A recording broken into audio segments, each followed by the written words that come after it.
you really got to stop putting the cape on for everybody, yo. You have to stop. Enjoy being the villain. Enjoy being the villain. Enjoy being Thanos. You got to stop being. The problem is that we're too nice. You know what I'm saying? When other groups of people go to Kenya, they go there for whatever the hell they want. They do what they want and they leave. We're the only ones that want to go there and uplift the community and try to help them build it. Anytime you put yourself on the level of the people that you go towards, that you're superior to, they start looking at you like a sucker. They start looking at you like you stupid. And then all of a sudden they start disrespecting you. The reason why Austin get disrespected because he puts himself on the same position as the Kenyans. He's not in the same position. He's a superior person, whether he likes it or not. When you go there, the fact that you got a blue passport, the fact that you got the money, you know what I'm saying? When a white dude goes there, he knows he's better than them. When an Indian dude, Asian dude, we're the only ones that go to all these countries, and then all of a sudden we try to be like them. You know what I'm saying? We try to lower ourselves down to their level, and that's the reason why they feel they can disrespect you. You know what I'm saying? Because of slavery, because of Jim Crow, all the other stuff is the same thing that happens in America. Every time some immigrant comes in, guess what? They come to the hood, they build themselves up, and they start shitting on us as soon as they get their money. You know what I'm saying? Because we're too welcoming. You got to stop doing that. You know what I'm saying? Look, think of yourself as a Mongol. Conquer the world. Go out, conquer. You know what I'm saying? Don't give a fuck about nobody. You know what I'm saying? Do your thing. Get what you want. When you go into a country, you're there to conquer the country. You're not there to be friends. You know what I'm saying? Do exactly what all of the groups do. They go there, they find out how they can make money. They make their money. They fuck as many bitches as they want to fuck. And guess what? They're not going to do a goddamn thing about it because they ain't got no money. If they were going to do something about it, they would have did something about the colonizers. They would have did something about the white dudes, about the Indian dudes, about the Asian dudes, and everybody else and their mother that's coming there raping all their women and doing whatever they want. All of a sudden, they got a problem with brothers coming in there. You know what I'm saying? But they get away with it because no. I hate to admit it, all those other groups get away with that because they're offering. No. First of all, they're offering jobs to these people. No. They don't have trust. Brother's kind of right. That's not the only reason, but listen. Naughty American Indian dudes ain't got the same money you do. Trust me, America is the number one country on the planet. Even if you make 55,000 a year, you make more money than 85% of the people on the planet. You know what I'm saying? Even you. That is true. You know what I'm saying? That is true. But what I'm saying is, I actually live in Kenya. I've been here for 4 years. There you go. I see nothing but Chinese and Indian businesses. That's right. Manufacturing guess what? Everywhere, and they're offering jobs, so they see them as a net positive. When they see us, trust me, I understand that. But guess what? The reason why black men don't have businesses is because they don't want to have businesses. They're there to relax. Trust me. If you wanted a business, can you start a business anytime you want? If you wanted to get a store, you want to start stuff. So then what's the problem? I could. You just choose not to do it. But that don't mean you got to be. I sell my books online. That is my business. But as far as a brick and mortar business, if I wanted to, I could. Yes, I understand that. But what I'm saying is that you not having a business I understand what you mean. Doesn't mean in mass, it's more them doing it than us. That's what you're saying. As a collective, we're not coming in opening businesses. But who cares? Who cares? You spend money there. You got money. You spend. First of all, don't even put yourself on the same level as them. Yes, sir. You live in an affluent neighborhood. You know what I mean? Your car is better than them. Your money is longer. You know what I'm saying? Do not try. They're not on your level. That's all I'm trying to say. You don't have to be a tyrant. You know what I'm saying? You ain't gotta act like the white dude, but don't put yourself on the same level as them. The problem is that Austin goes there and tries to be friends. Everybody goes there and tries to uplift. And guess what? When you do that, they see you as a sucker. You know what I'm saying? I'm telling you, I know. They see you as a sucker, and then they try to take advantage of you. When the white dude goes over there, trust me, they know they can't take advantage of him. They know they can't take advantage of a Chinese person, but they know they can take advantage of a black American man because they know you got a bleeding heart. And you always want to try to help everybody because you want to be the Skywalker, the Superman. You always want to put on a cape for everybody. From now on, you got to stop being mean. You know what I'm saying? Fuck everybody. Go out there for you. You know what I'm saying? And then protect us. Talk like that to us. This is tough. Right. You gotta take your kindness for weakness. So exactly. shit. Be legit. Be about business, and you'll be okay. And that's it. And that's it. And don't lower yourself. Do not lower yourself. You are a king. Trust me. No, everybody on the planet wants to be you. Even the white man wants to be you. They just can't be. So, but the only problem is that how do you feel? Okay, how do you feel when all the immigrants come to the United States? They set up shop in the black neighborhood because we allow it. How does that make you feel? We allow it though. That's but how does it make you feel? But how does that make you feel? First of all, it don't make me feel no way. I know I'm better than them. They have everything in this country, and they're lazy. The black Americans don't do anything. It makes me come and set up shop, make my money, send my kids to these private colleges, and bounce and build my house in my home country in 20 years. How does that make you feel? It makes me feel no ways because at the end of the day, it takes two to tango. I just want to know. No. Look, listen. No, it takes two to tango because at the end of the day, if nobody shopped at their stores, they wouldn't be there. That's right.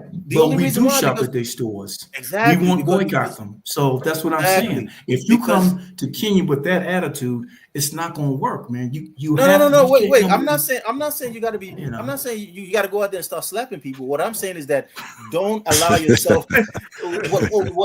What I'm saying is that you got to put yourself on an elevated level. Don't go out there and then try to be friends with everybody. Let them know the pecking order. You know what I'm saying? Let them know the same way they call the white dude sir, they got to call you sir too. Don't let them use your first name. That's all I'm saying. Because guess what? They don't do that shit with the British man. I guarantee you they don't do that with the British man. So if they can't treat you, like they treat the white man, then don't deal with them. That's all I'm saying. Well, I'm just saying it only works one way.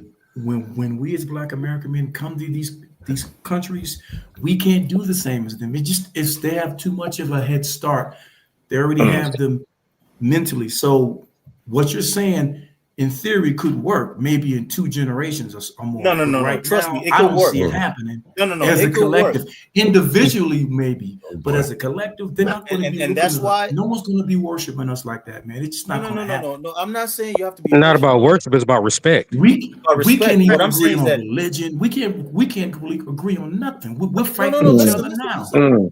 We don't. Right. I'm not saying every single. All I'm talking about is the men that listen to like the men in the network. At the end of the day, whether we like it or not, this network is the network. You know what I'm saying? Everybody's connected. You know what I'm saying? Whether it's 2,000 men, 5,000 men, 10,000 men, however much it is, we are connected. Everybody knows who the main players are, from Austin Holloman to BMT to whoever. There's at least 5 different apps.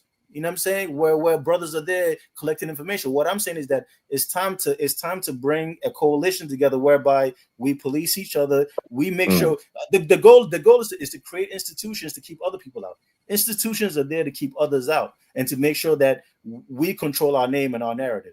You know what I'm saying? Okay, I know what you're talking about. Exactly. That's what I'm saying. Everything you just said sounds like a book called Powernomics. It's written by Dr. Claude Anderson. Of course, Dr. Claude Anderson. That's all we got to do. That's all we got to do. It's vertical economics, how we keep our money.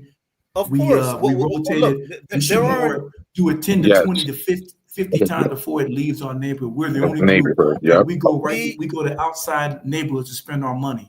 The men, we don't have group economics. Basically, what he's saying. No, all I'm saying is that the men that are in these groups, we're not 1 million, we're not 2 million, we're not 5 million. There's enough whereby the word can go out with all the main players that are able to get the word out, and then all we need is a set of rules. That's it.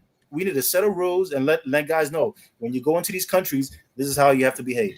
You know what I'm saying? If you see somebody that's using the Passport Bro name and they're putting a bad mark on it, then we check them. Now I agree with you on that, but Passport Bros, even before that was a catchy term, I've been traveling since the 80s.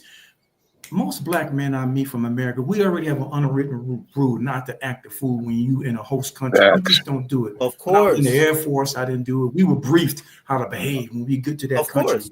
And I'm a retired civilian now, so I'm telling you, I still roll the same way. I know when they look at me, they're going to think, okay, he's an American. They watch me a lot more closer than the locals. What I say, even right now on this panel, I have to behave myself how I'm speaking to you. If they see us going back and forth, disrespecting each other on this panel, they're going to say, hey, look at these black American men. They can't even have a decent dialogue on YouTube. They're sitting there cursing each other out, calling each other all kind of names. So even how we converse with each other now, people are watching us now. So that's why I'm speaking to you with respect. You talking to me with respect, the back and forth. So when they see a passport, bro, a Black American man, they know we're about business. For real. Hey, hold on one second. Let me read this. Bad apples. You got one or two bad actors or bad apples in the group. They're gonna like latch onto that and say, you know what, all of them are like that. That's what I got a problem with.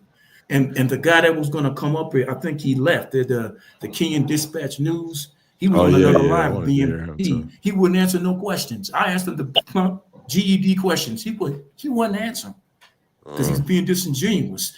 That video that VTR showed, that was all scripted.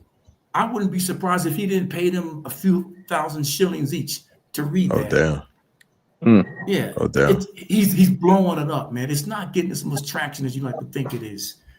Us talking about it like this, we're pushing it. We're giving it wheels. We're giving it legs. So, you know. All right. Wait, hold on one second, guys. Let me read this. I'm sorry, man. I didn't mean to monopolize your whole. You got a super. Nah, you good. Hold on one second. That was super chat from Sneaky Link. Said bro is on point. I think that was earlier when bro was cooking. I think that was the passport. All right, my fault. All right, you guys can continue. Shout out to the chat. Appreciate everyone in the. You guys can continue. Yeah, this whole passport bro thing is not a group. It's not a group. It's not a coalition. It's not a posse. It's an ideology. But the passport police try to make it a group where they can group up all in one when they see a J. Rello or whoever acting up overseas, and they group us all together. And then when I refer to these guys, it's called the passport bro, what the passport police use. That's the code word for just black men, any black traveler, because they're not going at any other non-black traveler. It says and call them a passport bro if they do something foolish overseas.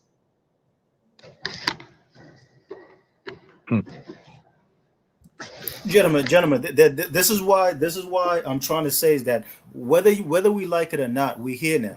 No matter what, people are going to group you in. The moment you travel, the moment you take your passport, out of the borders of America, they're going to group you in regardless. So at least the best thing to do now is just get ahead of the situation and try to build a force together whereby you can protect the image.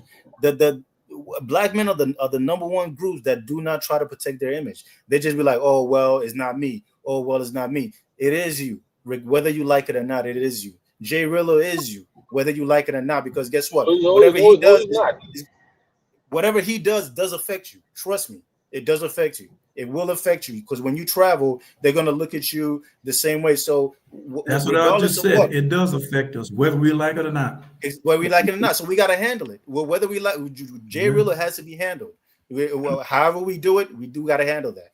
You know what I'm saying? So whether it is, you know what I mean, we got to reach out to different, embassies, organizations to make sure he can travel to other places. But people have to understand that if they mess with the image of black men, there's a consequence to that. You know what I'm saying? People have been getting away for hundreds of years, destroying the image of the black man, and no one gets handled. You know what I'm saying? Can I say something about that? I have a quick question. One quick question. If they had mentioned that Jay Rello got deported from Kenya, that's what they said. If you get deported, isn't your passport? I mean, isn't the United States notified of that, and your passport is affected and taken away? No, no, it's not. Only for the country you got deported where you can't go back, and that's between the embassies. However, if let's say 1,000 men. You know what I'm saying? From 1,000 men like that know about the situation, like reach out to the passport office, reach out to different organizations in America and say, hey, this gentleman, there's this and this and this, and he needs to be investigated or whatever. They will take his passport away. So there are departments in the government that the passport department that you could reach out to and say, hey, this is a situation. whatever videos and YouTube stuff that he has, you can send those in, and they will, put a kibosh on his passport. And if that needs to happen in order for everybody else to be able to get the message, to not be an asshole whenever they leave these shorts, and put a blight on the black male image, then that's what needs to happen. You know what I'm saying? But we can't just sit idly by and allow the black man's image to be even more tarnished. I mean, look at America. If it wasn't for the Charlie Kirk situation, right now they'd be running around. They'd be running around trying to get every black man for what happened with that girl in Alabama or Tennessee or whatever. You know what I'm saying? Some schizophrenic dude stabbed some white chick, and now all of a sudden, you know what I'm saying? They were ready. The KKK was ready to put their hoods back on and start riding out. And then all of a sudden, a week later, Charlie Kirk, so it diffused the whole situation. But now, bro, man, like, we can't do that because every little thing hurts us. Every little thing hurts us. You know what I'm saying? I'm sorry, I didn't mean to interject at the wrong time, but can I say something while it's fresh on my mind real quick, if you all don't mind? No, of course. Okay, I hear what we're saying about Jay Rillo, and I totally agree with that. I know a lot of people like to shy away from it, and there's a good amount of people that don't like to shy away from it, but it's like half and half. And we also include Austin Holloman and that other young dude, Kid Greatness, in there. This is my reason why. If it isn't for those big time dudes there running around with their cameras, some of these cats wouldn't even be thinking to go to these places. Like Jay Rillo was invited there by the other young dude, Kid Greatness. Kid Greatness was the dude, was hanging out with him and everything, right? Told him he would get Chris Brown treatment and all that stuff with him, from what I was hearing on videos. So if you have those two top influencers influencing these people, and they may not even be just crazy Jay Rillo, they just might just be goofy. Like, let's just say, if you go into a store out there, right, and let's say you're used to spending $3 for something. Okay, you got this goofball that flies over there. He just happens to have a couple extra $100 in his pocket. He wants to feel special. He's never felt special before. So instead of giving the clerk $3, he say, "Here, take a 20." So guess what that does for you next time you start going to the store and people like you go to the store. Now something that costs $3 costs 20 in their money, right? Okay, thanks. Okay, you have people like those guys who running around with a camera, putting cameras on women, putting cameras talking about every little detail about these countries. You have those guys to thank for bringing those goofy guys in the States that should be staying back here in the States, over there and giving us a bad image and making it seem like, we some type of, we can't catch on to anything. So it is Jay Rillo. So I kind of agree with the Kenyan folks when they put all those dudes' pictures up there, because to be honest with you, those are the dudes. If we're talking about somebody messing it up for us because they got the spotlight, they got the cameras, they the ones that got followers and stuff like that, they're the ones messing it up for normal, acting, everyday people that just may want to come to those countries. And you might want your girlfriend over there. You might want to just have a fling. Guess what? They don't effed up your fling. They don't effed up your girlfriend experience. They don't effed up everything. They already don't like black men. If it wasn't for Jay Rillo, they would find some other, unsubstantiated reason to hate on black men. I agree with you. I know that they don't. This is what I'm saying. No, this is what I'm saying. I'm not disagreeing with that. I agree. I could tell from listening to the panels. I know that was their excuse. I know that. But what I'm saying is, I ain't talking about their excuse right now for not liking us. I trust me, I understand that. I'm talking about what we can control with the dudes that is going out there with the little goofy stuff that they are doing. We already got these people over there in Africa, and like I said, for me, it don't affect me because I had no plans of ever flying to Africa. But I know of people that may want to go to Africa, and I don't want them to be in a situation because this dude done told some goofballs to come. He run around with a camera, and these people just trying to be normal. So these Kenyan people looking at the internet, and you don't even know. They running up talking about, you a passport. We're like, what is a passport, bro?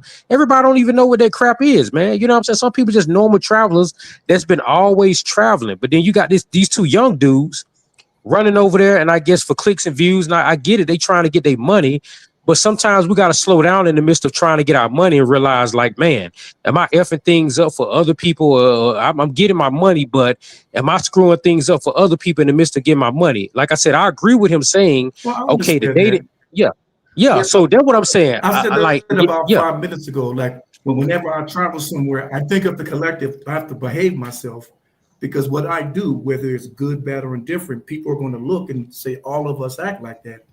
But you have to also think. You have to sit Austin and King Greatness. These are young guys. Man, their demographics probably. Man, they grown. I get it, they young, but we can't keep getting that excuse we give them. 18 to 25. 18 to 25.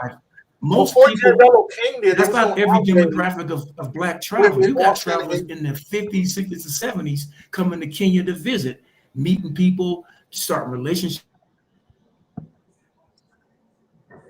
starting business. They have a certain demographic, their content. So okay, but it looks if we bad on the surface, overall, I think we'll be okay as a collective. It's just no, but I'm saying like if we keep giving them a pass saying these grown. No disrespect, but let me reply to that. If we keep giving these young grown adults, now keep in mind, grown adults, young but grown adults, a pass talking about they're young, you did this. Let's just say if he committed a crime and he's that young, but he's still an adult, he's eligible for prison. That means unless he's mentally retarded, well, he does not understand what's going on, his left versus his right. Okay, he's sane-minded enough to know I should or should not do this. These have these consequences. If I give this image, this can happen. He's sane-minded and old enough. He's supposed to be able to understand and comprehend certain things by a certain point. So if he's doing this at his adult age, okay, the other people of the other nations, even though they didn't like us anyway, they see this adult now. He's an adult. He's coming from our nation. As far as they know, because they already didn't like us, he represents us, but he's running around with the cameras and all that stuff. It's not, what I'm saying is it's not making it no better. I'm not saying they would have had more respect or less respect. I'm just saying what they're doing is not making it any better. And the Jay Rillo case does not make it any better for us. So yes, we should come up with something. Not only, yes, I agree with what you said about Jay Rillo. Figure out a way to stop him from being able to travel. I don't think he should be able to travel.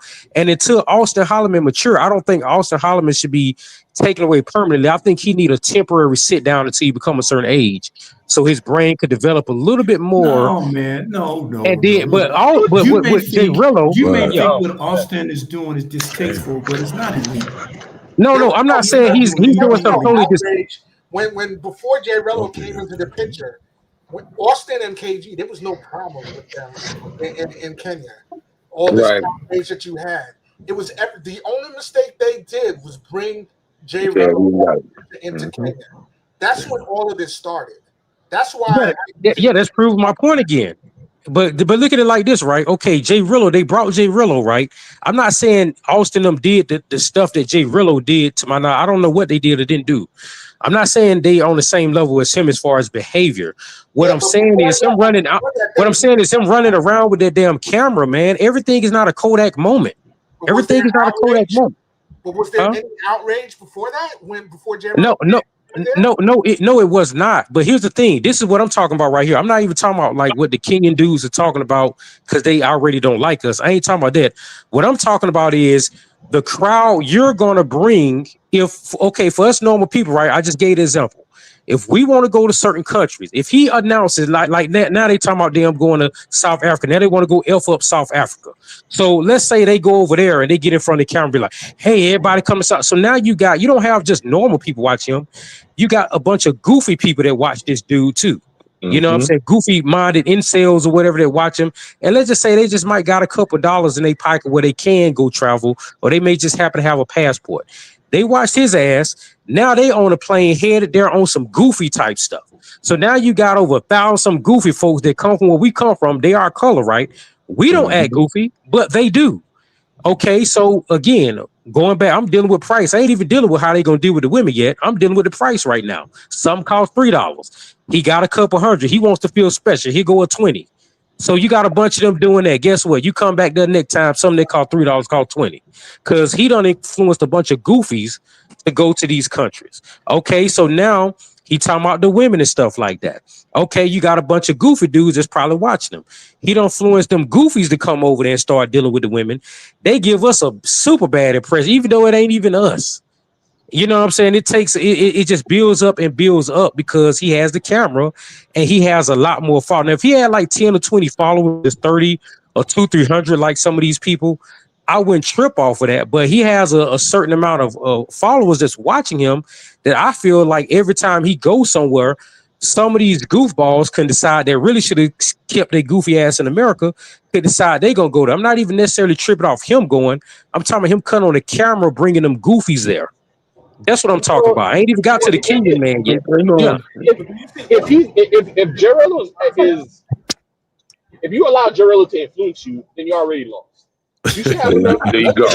Most of us men. No, I ain't. I'm talking about. No, I'm talking about Austin Holloman. People that follow Austin Holloman, and I ain't even got on Jay Rillo followers yet. His followers. At the end of the day, we need to have our own discernment. Like, let's just say I'm in Colombia. I see Bernice Burgos, Timu version of Bernice Burgos. I'm like, man, I'm gonna put a baby in her. You should have enough discernment for yourself and for your individual to practice safer choices than what I would do. Because we can't control every man and their choices. You can tell them the right thing. Yeah, we can tell them the right thing, but at the same time, it's up to you at the end of the day to do the right thing for yourself, even when you get over there. But what if you took their camera away? So even if he traveled, what if you took his camera away so he couldn't blog about it? So let's just say, how about we make that deal? You take his camera away as he travel, where he can't reach these goofballs, and he could just go in and enjoy his vacation. Take the man's individual that was the old days. The YouTubers, man, they're not gonna. We're in the social media era, and even before social media, they still had like those forums, forum sites where people would just where people would just write forums about their experiences. Could have been BS, yes, but that's all you had to go for at the time. But in this digital vlogging age, I mean, it's almost inevitable. It's gonna happen. Gentlemen. Hold on one sec, guys. I got a quick chat I got to read. Appreciate it. $5 super chat. Sneaky Link says, everyone needed to understand intent versus impact. Children talk about intent. Grown men talk about impact. Thank you for the $5 super chat. That's what I was talking about, the impact of this thing. Gentlemen, at the end of the day, you know what I'm saying? Like, if you're the king, it comes with all types of responsibilities. And at the end of the day, even though we're a fraction of the world population, everything that we do as Black American men, everybody follows. We can't help it. You know what I'm saying? We're like Passport Bros were doing our own thing in our own little corner of YouTube for the past 5, 6, 10 years. All of a sudden, you know what I'm saying? All of a sudden, everybody around the world now thinks everybody and their mother that travels is a Passport Bro. You know what I'm saying? All of a sudden, you know what I'm saying? There's a documentary like every 3 to 6 months that's coming out about Passport Bros, and there ain't no brothers in it. You know what I'm saying? So at the end of the day, we just got to know the power we have. All I'm saying is that we have to learn to harness the power that we have, harness the influence that we have, and make sure that we protect our image. For one, if we can make sure that all the brothers that are in this network, whether they like it or not, are able to make sure to get the word out that, hey, if they're not a Black American man, if they're not a Passport Bro, if we could at least just do that, that'll save at least 70% of all the propaganda and the stuff that's going on against us. Because at the end of the day, whether we like it or not, the name Passport Bros is being tarnished and is being associated with Black American men. But yet, when you look under the hood, we're not the ones who are going around there doing all the crazy stuff. It's white dudes, it's Asian dudes, it's Latino dudes, it's everybody else but Black American guys. You know what I'm saying? Jay Rillo is the only guy, I mean, for the past 5 years with all the propaganda about Passport Bros that I've even heard that I could actually see a video of him doing something crazy or goofy. Everything else is just people hating on Austin Holloman or hating on other guys that are just doing videos and just traveling around the world. You know what I'm saying? It's talking about how they're taking advantage of women and all this other crap, which all they're doing is dating. You know what I'm saying? So that I understand. And that, I mean, people are always going to hate because like the Black man's penis is on everybody's mind, including the Black woman. So I know no matter what, anywhere we go, you know what I'm saying? The size of our dick is on everybody's minds. We can't help it. Everywhere we go, everybody always want to know, you know what I'm saying? Like how big it is. You know what I mean? You can't even get in a taxi cab in any country around the world without the taxi driver start talking about, you know what I'm saying? What are you there for? You know what I mean? You're going to be smashing women. It is what it is, bro. Like we're on everybody's mind. You know what I'm saying? We on every so all I'm saying is that embrace being the villain. Like we're so busy wasting all our time and all our youth, you know what I'm saying, trying to be a good guy to show people that, you know what I'm saying, we're not like them or we're not the bad guys. Gentlemen, you know what I'm saying? Your bones are almost twice as dense as all other men on the planet. You're stronger than all other men on the planet. You're faster than all other men on the planet. You know what I'm saying? And if you think I'm lying, look at the Olympics. You know what I'm saying? So at the end of the day, we're not the same, bro. We're not created the same. You know what I'm saying? If it wasn't for Smith & Wesson, if it wasn't for the gun, the white boy will still be in his cave on some real shit. You know what I'm saying? It's called the equalizer. Exactly. That's why they call it the equalizer. They coined that phrase, not us. You know what I'm saying? That's why the gun is designed like a penis shaft with balls in it. You know what I'm saying? At the end of the day, bro, they can't compete. So they know they can't compete. All I'm saying is that you need to realize that they're not on your level. So as long as you behave like the superior male that you are, all this bullshit is going to go by the wayside. All I'm saying is that we got to start coming together like the Moors, come together and start building our own coalition, make sure that we protect our image. As long as we can protect our image, everything else will fall by the wayside. Because at the end of the day, they can't beat you. When I walk into a room full of men, if there's no other black men in the room, I'm the superior being in the room. I don't fear nobody. The only other man that I'll even look intimidated by if there's another black man in the room. If a black man is not in the room, bro, I ain't scared of nobody. I'm not intimidated by nobody. And am I lying? Every man on this panel knows. You know what I'm saying? If you're the only black dude anywhere else, everybody's looking at you and wondering what you gonna do. You ain't worrying about them. When I wake up in the morning, I don't think about nobody, bro.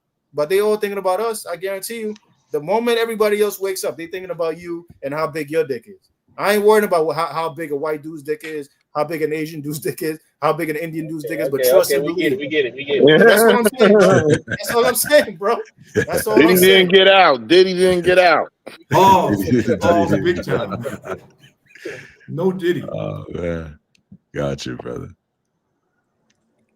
It's a good conversation. I dropped the link if anybody else wants to join. Charlie, shout out to, I think Charlie said drop the link. Shout out to you. I hit the link, Charlie, if you want to join the conversation. Appreciate you. Shout out to the chat, guys. Appreciate you guys being here. And shout out to the panel. Okay, so let me ask everybody too, because I like to be also like, I heard what everybody had to say, like further along solution based. So we all said what people ought to do about the J Rillo concerning the passport and so on and so forth. What other solutions do you gentlemen have? Or maybe even you, host, for that situation going forward. Sure. What we can do, we can't deter how people view you. And I get it. We can't stop Austin from bringing his camera every damn where he go. That's why I wish they banned his ass right along with J Rillo. But if we can't do none of that, what other solutions do we have to keep this thing? Like I said, it's not about trying to be good in front of the other people, but we still don't want nobody screwing stuff up for when we travel. I'm worried about prices going up. I'm worried about if you go over there, you might want to kick it with people. You might want to make friends. You might want to do business. So what can we do to deter those who just may be first-time visitors that may want to go over there and screw it up, or they just may be cameramen like Mr. Austin them, or maybe J Rillo? What can we do to deter those people? We can't deter the hateful people that's in Kenya that already didn't like us anyway, and they just only like white people. It is what it is with that. We have to bring some type of value to them, man. I stated a few moments ago, everyone's not going to be a businessman. Like if you're going to set up shop, like I'm virtual, I sell books online, but if you're going to set up a shop, I got you, Charlie. Any type of business, you're giving locals, like in this case, Kenyans, you're giving them job. Everyone in the world wants to support their families. You come here, you set up shop, you can hire 4 or 5 people. That's giving them value. Until we give them some value, all they're going to see is a bunch of Black American men, and it's not our fault, but they're going to go for J Rillo, allegedly what he did. They're going to think, oh, they're just a bunch of, escorts, which isn't true. So we have to just individually do the best that we can. If we're not going to start a business, you're going to be on vacation or be an expat like I am, treated by respect. That's number one right there. If you can learn at least a little bit of the language, then they at least know you're trying to communicate in their mother tongue. Show respect, learn their language, and treat them how you want to be treated. I know it sounds, oversimplified, but that's basically it. That's all I can suggest. But before us, trying to dictate who can have a camera and who can have a YouTube channel, and that's out of our realm of control. I don't think we could ever be able to say, I don't like this certain YouTuber, so we're gonna have to go to the, just to somehow get him banned from traveling. That's just taking it too far. Because number one, I don't think we'd be able to do it anyway. And if we could, would you want to go down that slippery slope? Somebody might not like what you got to say online, and they're going to try to do the same thing to you. So, something to think about, man. I personally, I don't think it's nothing we could do to stop these type of things from happening. I think what we could do is control our emotions as human beings and understand that in the world there's going to be good people and there's going to be bad people, and don't blame everybody for what one person do, man. I just think, like, if a Mexican come over here to Florida and do something, I ain't finna get online and start talking about Mexicans. Like, I just understand that there's just kind of how the world run. And I want to say welcome to my brother Charlie Chan TV in the building. Welcome to the conversation, man. Welcome.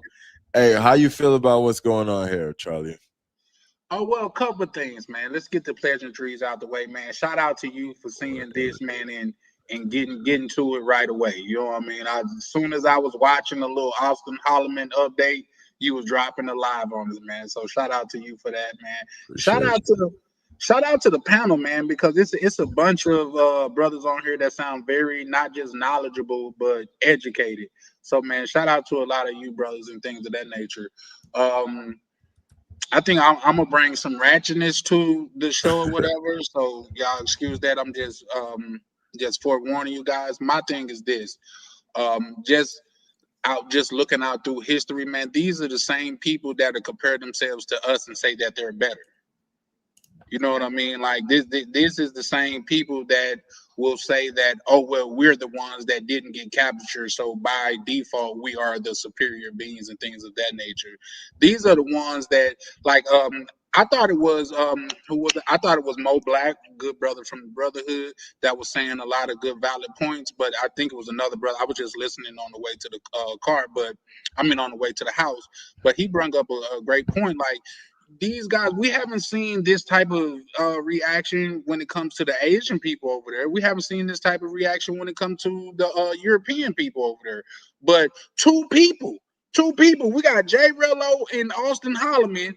It warrants a goddamn protest. And mind you, these can't be the upper echelon people because from what I could see, they were standing in front of some bushes. You know what I mean? They wasn't like in front of a mansion or a town hall or no shit like that. They was in front of some bushes with some badly printed out pictures of Jay Rello and goddamn Austin Holloman, man. I think these people, those type of people, because it would be just as ignorant for me to get on here and say all of the people in Kenya feel that way. In my opinion, that would be ignorant. But for the people that feel that way, my question to them is, what are you doing about the stuff? Because like another brother said, when it comes to, at least that's the way that I look at it, when it comes to passport bros, it is a black man with a passport, because white men, Indian men, Asian men has been doing this for decades. Why is this name just surfaced? You can't look up in history and say the passport bros went over to such and such in 1804. It's not a thing. You see what I'm saying? That's a good point. That's a good point. When we do it as black people, now we get a negative stigma. That's just like something else I brought up on here before. You know what else that used to be prestigious until a lot of black people started getting it? Is a master's degree. Remember back in the day, a master's used to mean something. A bachelor's degree. Nowadays, it don't like you damn near on par with a GED. That's crazy. You see what I'm saying? But get what happened? More black people started to get it, so they had to downgrade it. You know what I mean? So yeah, no, like if it come down to it, and if I gotta say, man, fuck Kenya, I ain't never gotta go there. You know what I mean? Because something else that another brother said is that I think they discount the power that's in this community. Ryan, you just had well, let's just say a meetup in the DR. A minimum of what, like 20 to 50 people showed up. How much money you think you put in their economy by doing that? Right. You know what I mean? Like, I know, for just speaking for myself, I spent 5 bands. Right. No, so just think about if 50 people spent 5 bands out there, how much money we're adding to their economy. And if y'all don't want this brand, fuck it. You know what I mean? Like, we ain't got to give it to you. I feel you on that. And hold that thought, Charlie. For sure. Passport Gino, you came up. My fault. I didn't mean to like skip over you or anything. I didn't even mean to do that. Welcome to the panel, brother. If you want to add, you can go ahead and add. I think you're probably the only one that didn't get to speak yet. And then Charlie, and you too. So. What's going on, y'all? What's going on? I actually lived in Haiti, lived in DR for about 6 years. I speak Espanol and Mapali Creole. Like, seriously, I only put the name Passport Gino just to put it there. But in reality, I just want to say that I don't have a problem with what Austin is doing in Kenya. He's implementing opportunity. He's implementing all these great opportunities. You know what I'm saying? He's been there from the start promoting good. The young brother has done nothing wrong. Since the start, he's been there. There's been no bad press about him. You know what I'm saying? Besides the press that's coming from America. Him being there, and with him being young or old, I think he's about 26, 27. I don't know how old he is, really. I mean, the kid knows what he's doing. He's got multiple income streams. You know what I'm saying? He's inviting other good brothers. Guys, we're going to have bad apples that come inside of we're going to have bad apples on the tree, whether we want it or not. Now, I'm just going to say that. First and foremost, we can't get rid of that. You know what I'm saying? No matter who you invite or who decides to come, because remember, they didn't pay for his plane ticket. I'm pretty sure they didn't do that. He paid for his own plane ticket. The J Rello dude. They did. You know what I'm saying? They actually did pay for his plane ticket. They did? They did? Hold on, wait. I didn't know that. Then I'm sorry. I'm sorry. I didn't think they actually did that. I didn't think they actually did that. I didn't know that. All right, let me disclaimer. I did not know that. No, they didn't pay for him. It was his subs that paid for him to go. Yeah, I thought it was his sub that paid for him. The subs fundraised 4,000 to 5,000. It was a sub that paid for that. The subscribers, he did a fundraiser. Nonetheless, guys, those guys have been pairing up with other people. There's another person called I forgot, Travis Cultures, which is a lady. I was just talking to her about the situation today that Austin posted, and I was like, it's very sad that he's got this whole situation going on. You got an echo, King of Brooklyn. Welcome. You got an echo. Yeah, I told her that this is very sad what's going on. She was like, yeah, they're kind of bugging a little bit, but this is, it is what it is. I don't see anything wrong that he did, but he did say something in the video a little while back, and he was like, we're not going to tolerate or we're not going to appreciate any of the bullshit that anybody else is coming over here with and being acceptance of it. Like we gonna have to take actions legally or another fashion. I'm not gonna say anything else. It's crazy. It's crazy how life works out, right? You know what I'm saying? But then he became